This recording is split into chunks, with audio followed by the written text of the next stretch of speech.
This is a question I get asked once a while by people in UAE. They ask me, how can I make more money in UAE? Okay. So I understand where people are coming from, because obviously, why do you want to make more money is because that's the reason you went to UAE. You didn't go to UAE because you are in love with their culture and the desert and maybe you might like the climate if you're in a cold country, but you're going there to make money. So now the question is, how do you make more money? Now, once again, remember, there's no one size fits all. There are some people who work in companies which have fixed number of hours, 5 days a week. So there you have greater liberty than someone who's working 6 days a week and has to work not fixed hours, but longer hours. Like instead of 8 hours, by default, they work 12 hours. So, it becomes harder. Then the second thing is, if you have to drive to work, and it's a very long duration, even though you're working 8 hours, but you have traffic for 2 hours, or let's say 1 hour going up, 1 hour coming down. So there also you need to factor in. Then, some places, very rare, do they allow you to work from home, remote, this thing, whose popularity went during COVID, but now I don't think it is. But there are people whom have been my clients who work from home. So there maybe you can do 2-3 things at a time.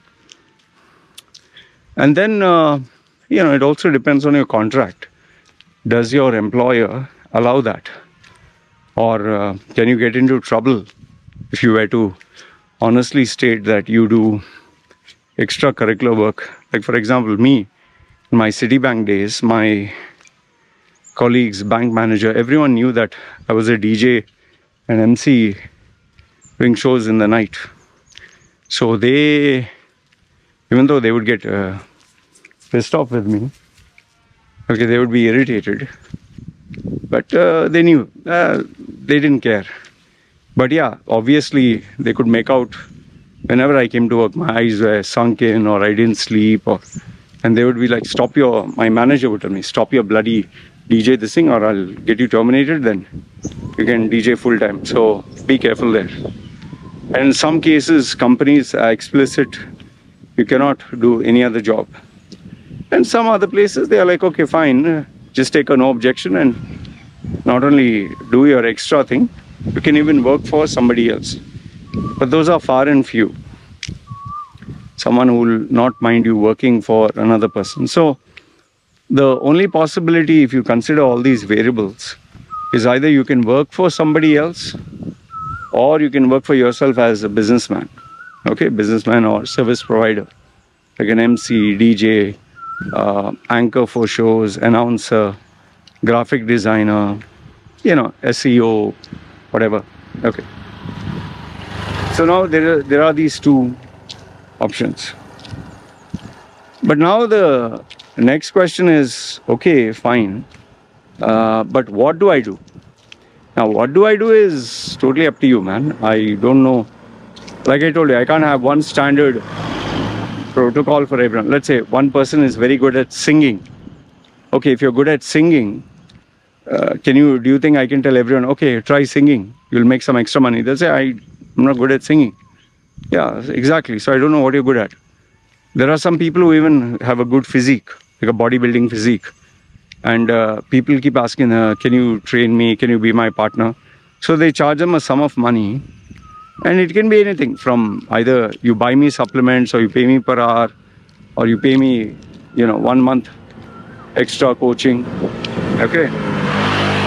Or you can you can get into a tie-up with the gym and say that, okay, I'll be in the gym for this time to this time. I'll train people. You give me a free membership, or commission on extra clients, or I'll bring clients. And then there are others who buy and sell stuff. They buy second-hand stuff and they sell it 100, 200, 500 at a premium, and they enjoy doing this. So the point that I'm trying to make here is different people have different ways and means of, making money. There's no one size fits all, but you need to find out, one very important is, legally can you do it?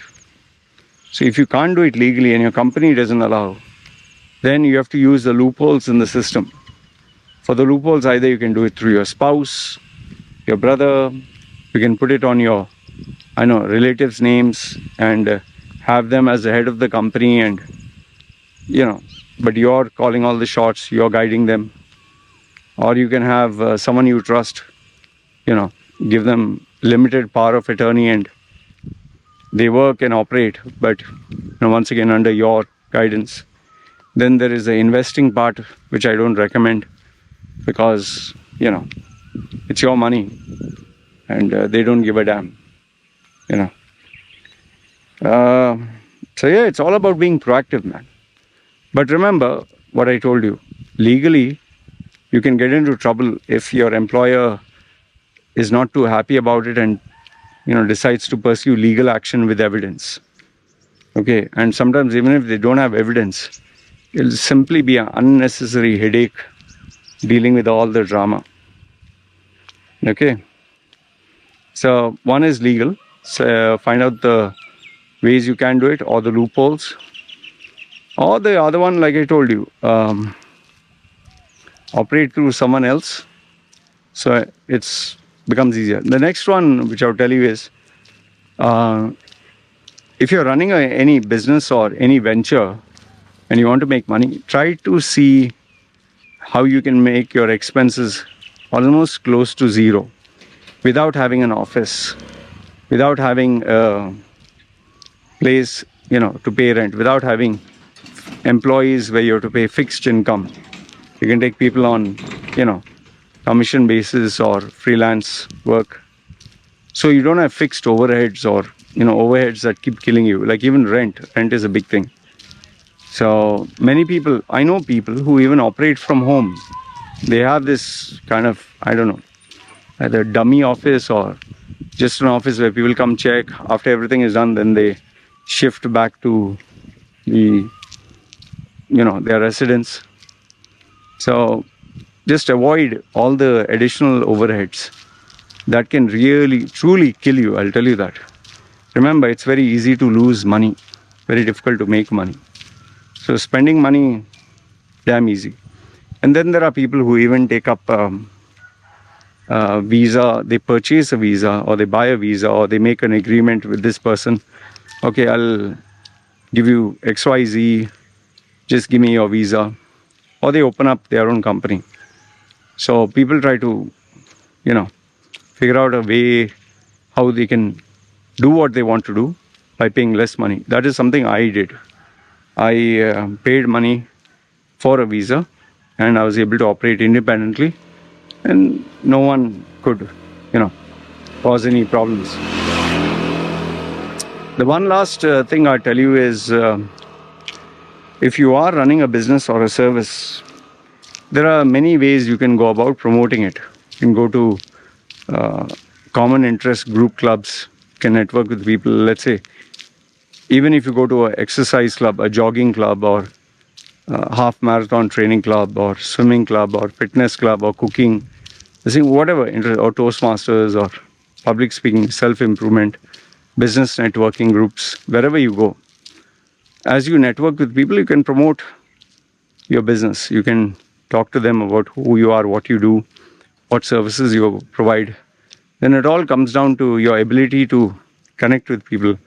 That's some of my clients, when they request for this, I train them how to go about. Because obviously you can't give your company business card. So I tell them, okay, this is the loophole, this is how you go about. So just the important thing is, just make sure that go small. When you go small, you aim small, and you do small, the risk or the damage or the failure or the problems are also small. And I would always recommend, do that first, develop a kind of consistency, And once things start growing, then you can slowly upscale. That's how I went about. I took it one step at a time, slowly upscaled it, and this is where it, is reached today. So that's, it's no rocket science. That's as far as it goes. And yeah, request for plenty of support, because the more support you get, the better it is. And be careful who you add in your inner circles or Facebook groups or WhatsApp groups. Be careful who you have, because some people, they call them like frenemies. They act like your friends, but they're actually your enemies. And they'll wait for a chance to complain or report about you to the authorities. Just be careful there. Apart from that, if, you're not making a big noise, you're not showing off, you're not bragging, you're minding your own business. Yeah, there are even people, by the way, they have businesses in other countries. I met this guy from India. He has partnered up with a guy from Canada. The guy from Canada sends him clients.